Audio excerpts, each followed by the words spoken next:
December 10th, 2025, episode 617. This is episode 617. Let's go. Of course, I have a few things to share with you guys.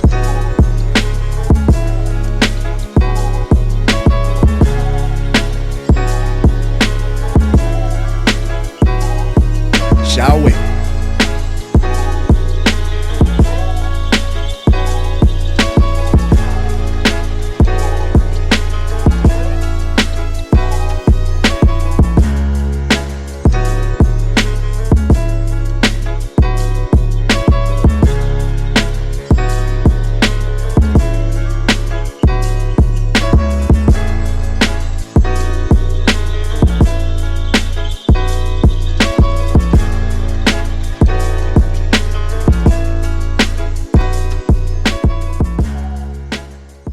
Sherrone Moore allegedly threatened to kill himself with butter knives at woman's home. Did anyone ever tell him that it's extremely hard to cut anything with butter knives except butter? Former Michigan coach Sherrone Moore appeared via video conference in a Michigan courtroom today.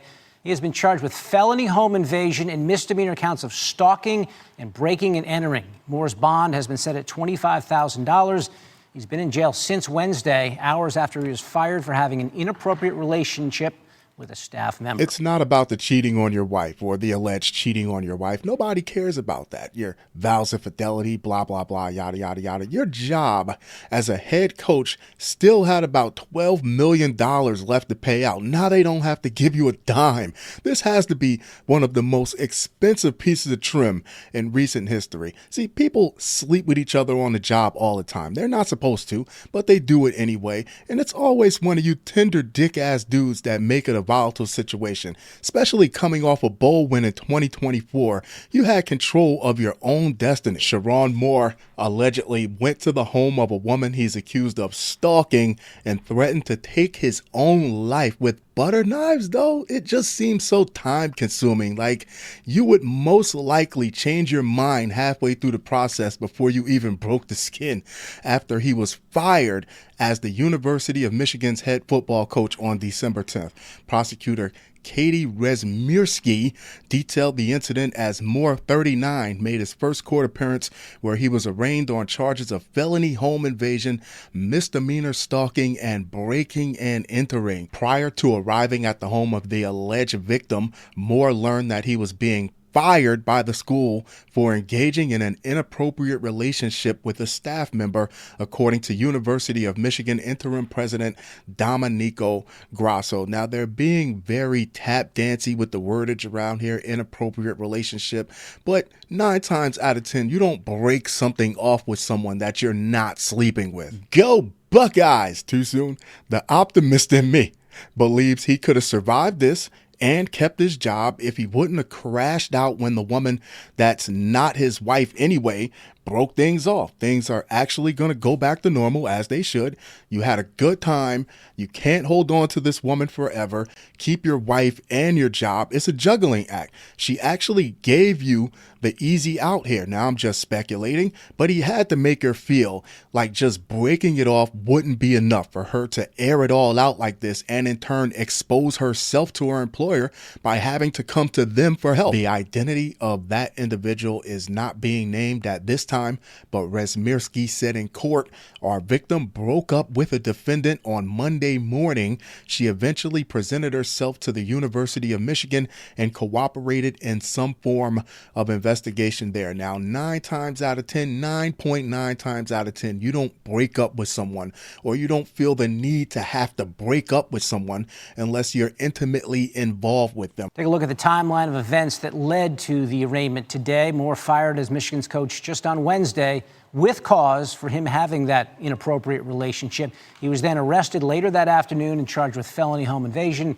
and the misdemeanors of stalking and breaking and entering. And as far as her, she shouldn't have been messing with him the same way he shouldn't have been messing with her. Michigan is probably like, we'll help you out until all this is out of the media's eye to keep this from getting any worse.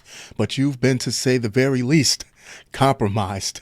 Rezmirski went on to tell the judge that once Moore arrived at the home and allegedly forced his way inside, he grabbed butter knives and scissors while threatening to take his own life. I'm going to kill myself. I'm going to make you watch. I don't have the time to watch you try to saw through your arm with a butter knife, buddy. My blood is on your hands. You ruined my life, Moore allegedly told the woman, according to Rezmirski. After making those statements, which Rezmirski described as threatening, intimidating, and terrifying. Hell yeah, if you're a piece of toast or an English muffin, those statements are absolutely horrifying. The woman informed Moore that she was calling her attorney, said the prosecutor. Upon hearing this, Moore allegedly fled the scene, according to Rezmirski. Meanwhile, the alleged victim's lawyer notified law enforcement of what had just occurred. So the question is, why not call law enforcement right away? I don't know. First off, don't ever threaten to kill yourself over your side chick or your main chick.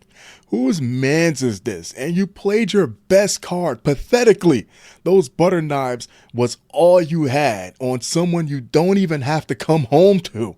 Where do you go from there? You have absolutely no leverage from that diminished position that you placed yourself in. Less than an hour later, dispatch sent out a notice about an individual with the same car and license plate number as Moore, who was reportedly having suicidal ideations at a church about 15 miles from the victim's home, according to dispatch audio obtained by People.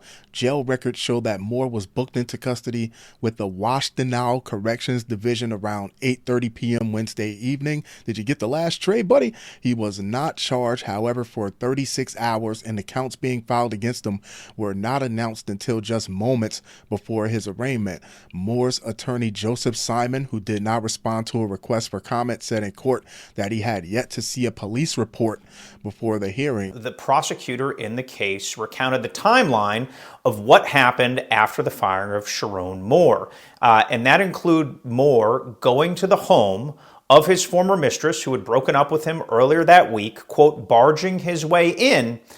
He went to the drawer in the kitchen, pulled out butter knives and kitchen scissors, and said, quote, I'm going to kill myself. I'm going to make you watch. My blood is on your hands.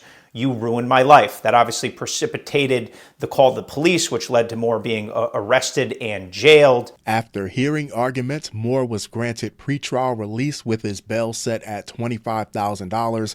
That release came with multiple conditions for Moore, who must wear a GPS tether ankle bracelet, continue to receive mental health treatment. Now they're going to try to say you got mental health issues, which might be a darker mark on your resume than whatever happened with this woman, and have no contact with the alleged victim. Moore will next appear in court on January 22nd for a probable cause hearing.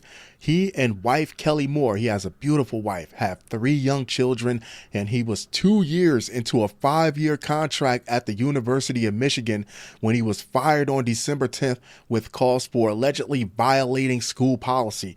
That means the school will not be required to pay out the remaining 3 years of his contract, which is worth an estimated $12.3 million. Talk about fumbling the bag. Of course, I love to hear your thoughts on this. I love to hear your opinions on this. Have you ever heard of 2 people on your job sleeping with each other and things actually turned out well? Go Buckeyes. Akron officer gets paid to stay home, another one, after sexual harassment finding. The incident that effectively ended Lieutenant Brian Simcox's 28-year career at the Akron Police Department happened at the visitation for a fallen officer. According to a notice of disciplinary charges, on July 5th at an Akron funeral home, Simcox was walking by a female officer and signaled like he was giving her a high five. Instead, he, quote, slapped her derriere. Really? At a funeral? At a cop's funeral? Have you no decency? Of course not. He's a pig in every sense of the term. I mean, it's only getting worse. What are they telling these cops? Just sit home, lay low. We'll pay you. Wait it out. They won't even remember you. They'll forget. And fast forward 2 years, 3 years, 5 years down the line, and the public is still very pissed because apparently terrible cops tend to leave a very memorable skid mark on people's minds, especially those cops that are collecting taxpayer dollars when they should be fired. A veteran Akron police lieutenant accused of misconduct won't be fired. You know what I think it is? I think when you hit that sergeant lieutenant captain status, and higher than that, you meet a lot of people in high places. You've done some favors, some good favors, some bad favors, but either way, you've gained a rapport with people who have a say-so in whether you keep your job or not. I think the proper term here is insulation. Instead, he'll be paid to stay home for more than a year. Records obtained by 3 News Investigates show Lieutenant Brian Simcox was placed on paid terminal leave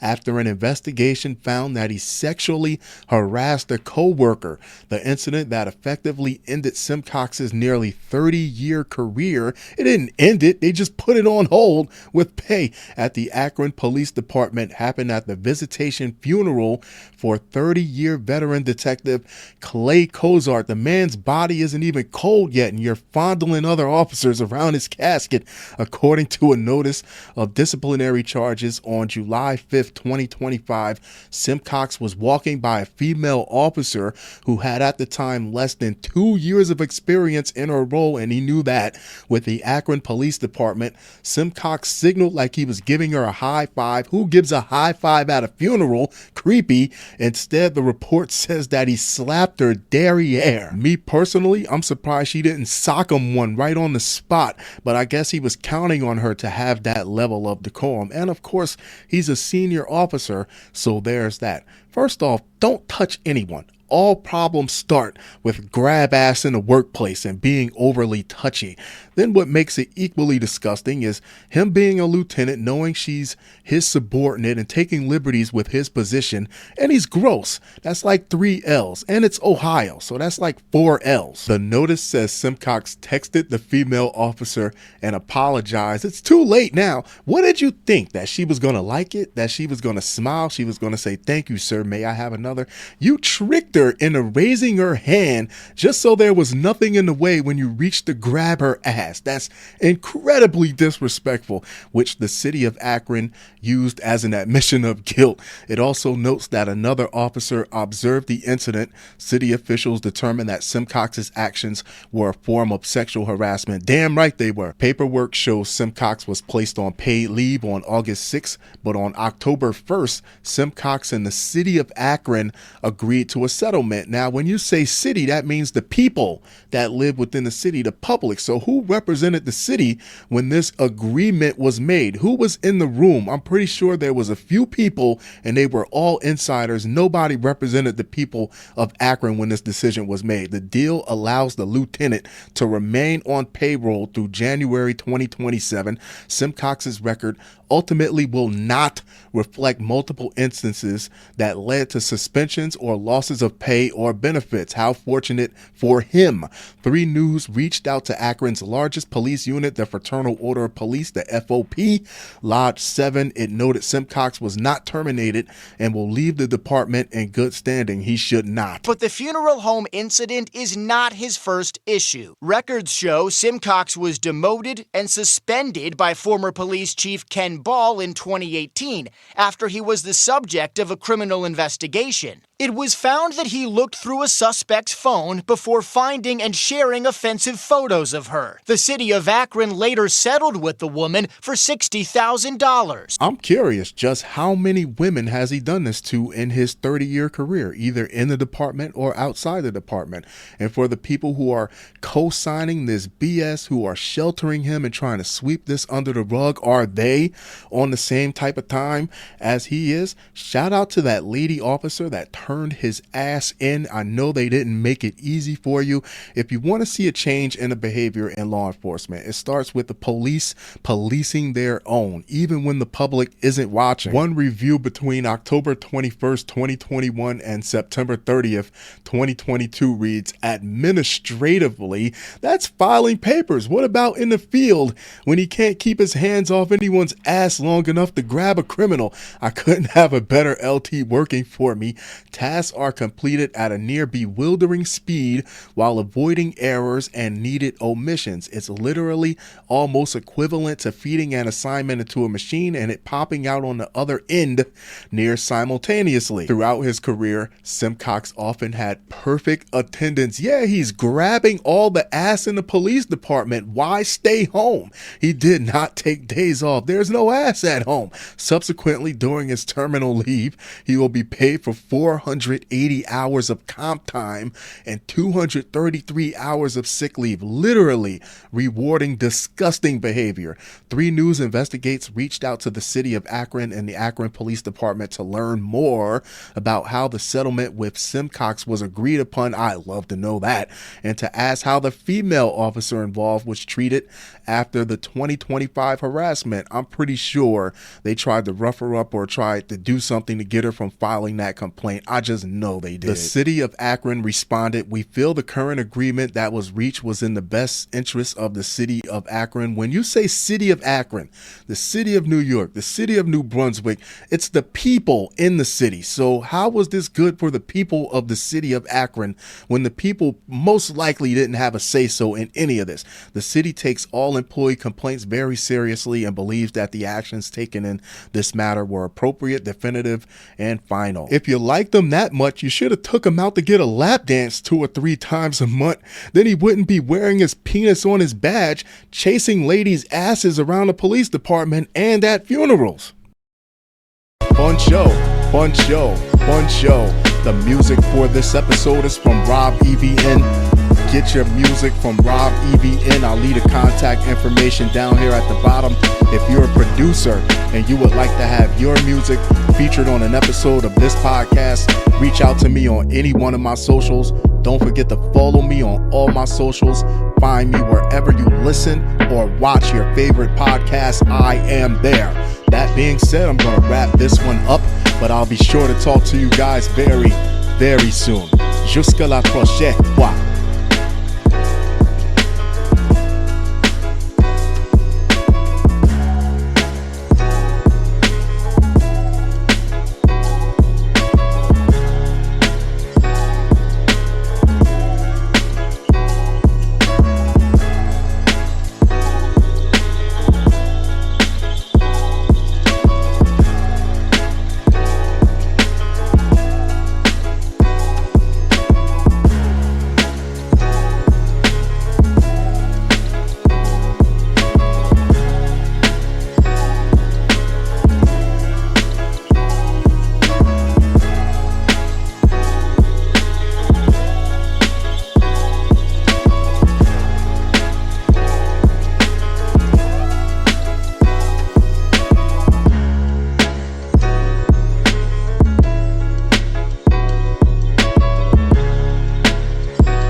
After making those statements, which Razmirsky described as threatening, intimidating, and terrifying, hell yeah, if you're a piece of toast or an English muffin, those statements are absolutely horrifying.